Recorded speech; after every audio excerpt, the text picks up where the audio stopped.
O ano naman ang makukuha mo kung nag-file ka ng illegal dismissal?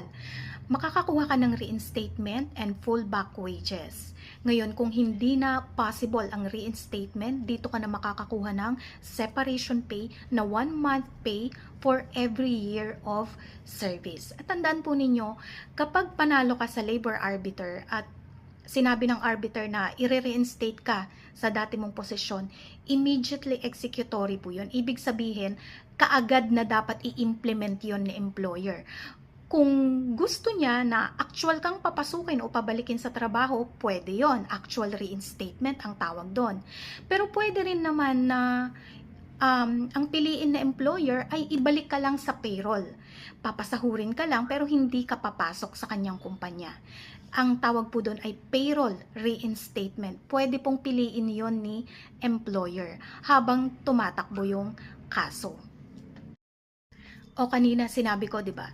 Kapag nag-end yung service agreement sa pagitan ng agency at ng kanilang kliyente o doon sa kumpanya kung saan naka-assign etong empleyado, kung saan siya naka-deploy, kapag nag-end ang service agreement nila, huwag kayong magre-resign. Okay? Kasi kapag nag-resign kayo, kayo ang voluntaryong pumuputol o tumatapos ng inyong employment relationship with your employer. So, ibig sabihin, kapag ikaw ang voluntaryong nag-resign, tapos na ngayon yung obligasyon ng agency na ihanapan ka within 3 months ng panibagong assignment. At kapag hindi ka naihanapan, wala na rin siyang obligasyon sa'yo na bayaran ka ng separation pay. Bakit? Syempre nag-resign ka.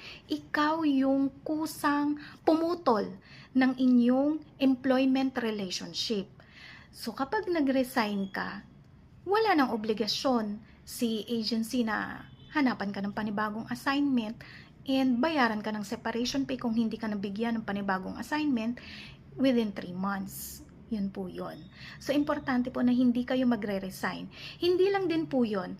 Alam nyo po, kapag nag-resign kayo, pinuputol nyo rin yung years of service nyo para sa computation ng inyong retirement pay in the future. Kapag magre-retire na kayo, syempre, yung length of service mo napuputol sa pamamagitan ng resignation letter. You are considered as new employee kapag nag-resign ka and then bumalik ka sa employer mo. Kahit same employer pa yan. Kahit ang pagitan lang ay ilang linggo lang o ilang buwan lang.